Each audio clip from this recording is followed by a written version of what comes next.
Hey there, Treasure Hunt fans, your old pal Big D back here with another review here. Again, Star Trek is back, finally after a 2-month hiatus. Star Trek is back on the air, and last night we were given a whole bunch of new stuff. The episode titled Despite Yourself was an amazing episode, and before I go any further, there are going to be spoilers, so if you don't want to hear any spoilers about last night's episode, then I would suggest you turn this off now. Unfortunately, I definitely need to talk about spoilers because there was some cool stuff that happened in the episode last night. So I can give you a chance. So turn this off. So 3, 2, 1, spoiler time.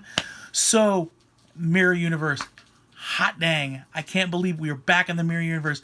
It has been an extremely long time since we've been back in the Mirror Universe. Matter of fact, the last time we were here was back with Enterprise. Last season, the final season of Enterprise, In a Mirror Darkly, Part 1 and 2, where we got to see Archer and crew steal the ISS, well, actually, it was the USS Defiant, and not the Defiant from Deep Space Nine, the Constitution class Defiant.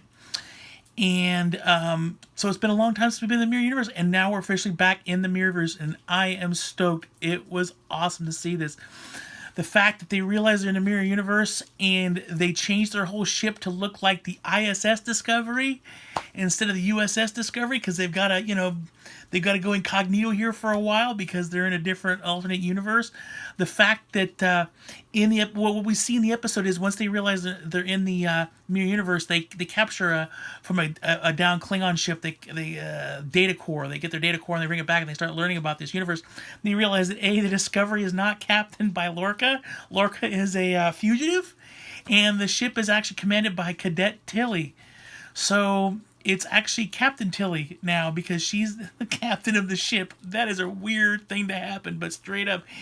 Even funnier was not only is Lorca a fugitive, Burnham is the captain of the Shinzo.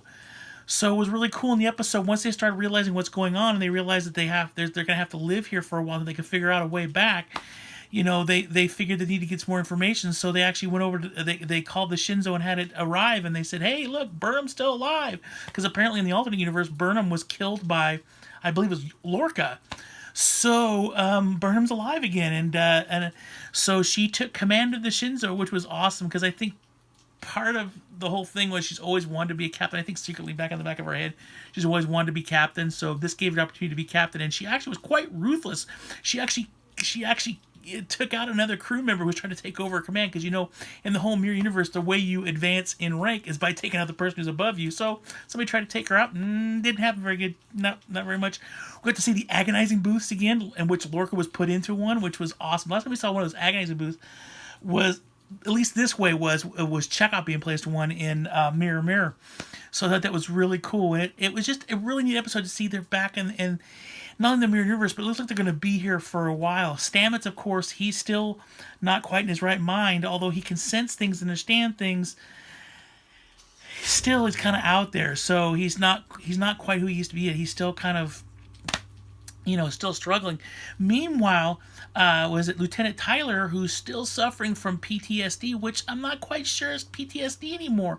He did have a conversation with L'Rell, because you remember L'Rell has been captured by the crew of the U.S. Discovery. She's in their brig right now. And it almost seems like he might be a sleeper agent because he killed Dr. Culber. I could not believe it. Once Dr. Culber realized what was happening to him and the fact that what he was struggling with and stuff like that, was about ready to report him, and he literally just snapped his neck. He's dead. I can't believe this. We are 10 episodes in the season. There's already 2 characters have been killed off this show. Now, this has happened in the past. Of course. Everybody's going to say, next generation. Yes. Lieutenant Yar, Ensign Yar, where did that come from? Lieutenant Yar did die in the first season, yes. Okay, I'll give you that. But you can kind of see it coming because there was already rumors around she was looking for other jobs. And yes, we did have other people like in Deep Space Nine. We did lose Lieutenant Dax, but we did get her back. And in essence, Dax didn't die until season 6. This is season 1. We did lose crew members on other series as well, obviously. I mean, Trip died, but that was like the final episode of Enterprise. Kes went, and on Voyager went to, I want to say a different plane. I don't think she really died. I think she just evolved or something like that. So we've had characters leave the show for various reasons. Some of them died, some of them just left the show. But with 10 episodes in, and they've already killed off 2 characters. They killed off the original security chief and now the Doctor. So, and not only that, they're stuck in a mirror universe. They don't have a doctor. Stamets is all messed up right now. What is going to happen at this point? And think about it. If he ever comes out of this craziness, the first thing he's going to realize is his husband's dead. And it's not going to come out really good. And he's probably going to blame Lorca for it. Because Lorca's the one that brought Lieutenant Tyler on and made Lieutenant Tyler the chief of security. So it's going to be really interesting to see what happens. Lieutenant Tyler struggled a lot with PTSD throughout the episode, was having some serious issues, was kind of having flashbacks and stuff like that. It caused a few problems, and the people are starting to notice a little bit, but this is such a high-stress situation right now with them being in the alternate universe that it's probably not going to be addressed too much, other than he's probably going to cause some other problems. And I don't know, I kind of feel like he could be a sleeper agent at this point. But really well done episode. I thought it was really cool. They actually found pictures, and because of the information they got off that data core, they were able to change the ship to make it look more like the ISS Discovery. Their uniforms all changed. It was really cool. Great episode. I'm totally stoked to see this. I'm glad they're taking this step. I mean, this is the 9th. My understanding is this is the 9th mirror episode of the entire Star Trek series. Obviously, the first one being Mirror Mirror in the original series.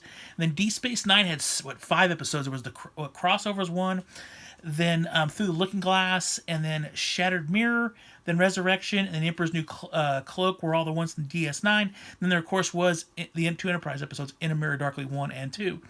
But it's been a while. I'm really excited. I can't wait to see where things are going to go with this. It's going to be awesome. I just know it. So that is it for my review. I would definitely check out this episode. I think the acting was spot on. The characters were spot on. I think everything is where it needs to be. And I foresee a lot of action coming up. So really well done. I am totally stoked. I can't wait to see what's going to happen down the road. And I will be sharing it all with you. For those of you who do enjoy my videos, and I do want to say a little caveat here. A person in Romania doesn't seem to enjoy my Star Trek episodes too much. There's a person in the United Kingdom. So if you guys are watching my episodes and still giving me a thumbs down, I get it. No problem. Thank you for still watching. You might not like the show, or maybe me, but thanks for still watching anyways. As for everybody else, thank you for continuing to watch all my Star Trek updates. I know that sometimes I do spoilers in these things, so some people can't watch them, but I do appreciate everybody that does. Thank you, everybody, for watching this episode, obviously. If you did enjoy the episode, please click the like button down below. If you want to see more episodes of Big D the Movie Hunter, click the subscribe button up the top, and you'll get more, not just episodes with Star Trek, but Walking Dead and movie reviews and all kinds of cool stuff I got done. I can speak. I swear I do this every time.